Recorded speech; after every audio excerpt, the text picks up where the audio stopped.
Hello. So, welcome back to my channel.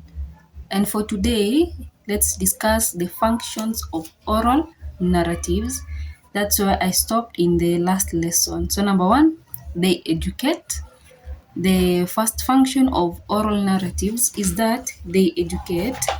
So, let's elaborate that. So, oral narratives, they teach children about societal norms, history, and the environment.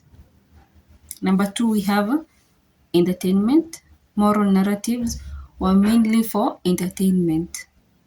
So they provided amusement and creative leisure activities. They provided amusement and creative leisure activities. Number three, we have they preserved culture or cultural preservation. The third one. So the oral narratives help in maintaining traditions, beliefs, and values within the community.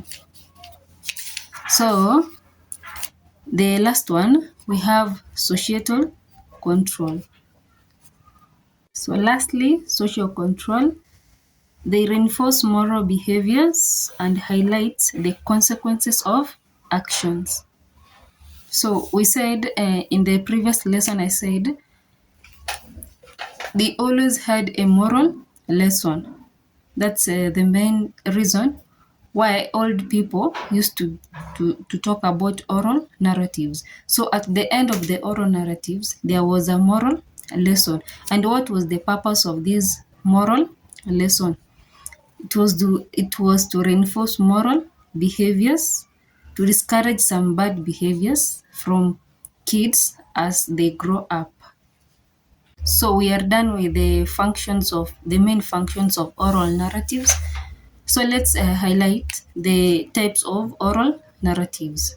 So I know many of you may have come across this, but let's highlight them. So number one, we have myths. Myths. So they are sacred tales explaining the origins of the world, natural phenomenon, or cultural rituals. So, for example, in a community, they have a certain ritual. So myths, they explain why. Why was this ritual carried out? What was the reason? Or where did it evolve from? That's myths. And then number two, the second one, we have legends. Legends. I know many of you know this.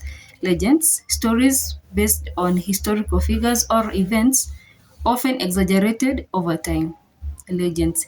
These are people or very mighty people who are believed to have done miracles. Those are the ones we call legends. So they are often exaggerated in whatever they did in the in the time that they existed. Legends. Then number three, we have fables. Fables. They are short stories, often with animal characters intended to teach a specific moral lesson. Short stories intended to teach a moral lesson. The fourth one. Yes. We have trickster tales.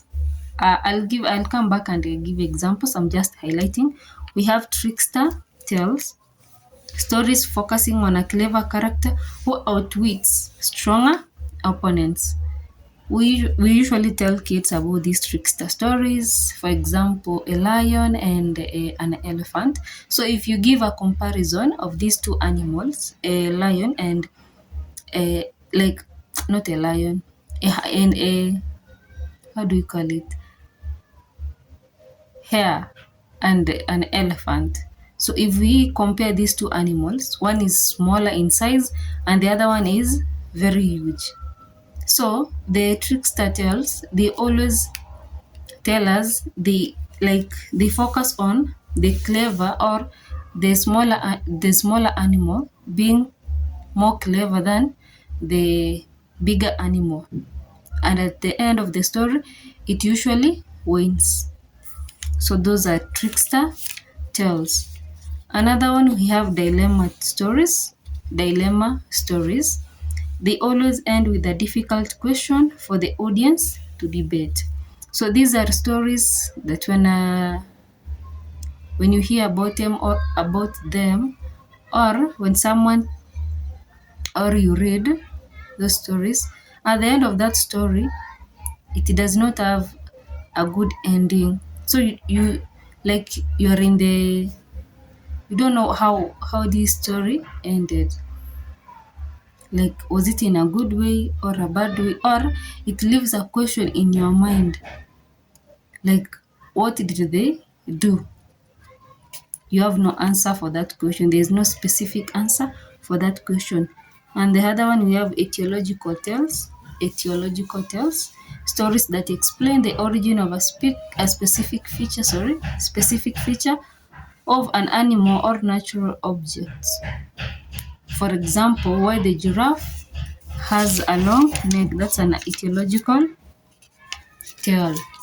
So that will be the end for today in oral narratives. So let's meet in our next class and give more elaboration on the types of oral narratives. So thanks for staying with me. Thank you for staying with me. I wish you the best as we continue learning. And please, I'd like to remind you to subscribe, like, share, and comment to my videos. Let's grow together as we continue learning. Feel free to ask any question. I'll be here to help. So bye. Thank you for staying with me.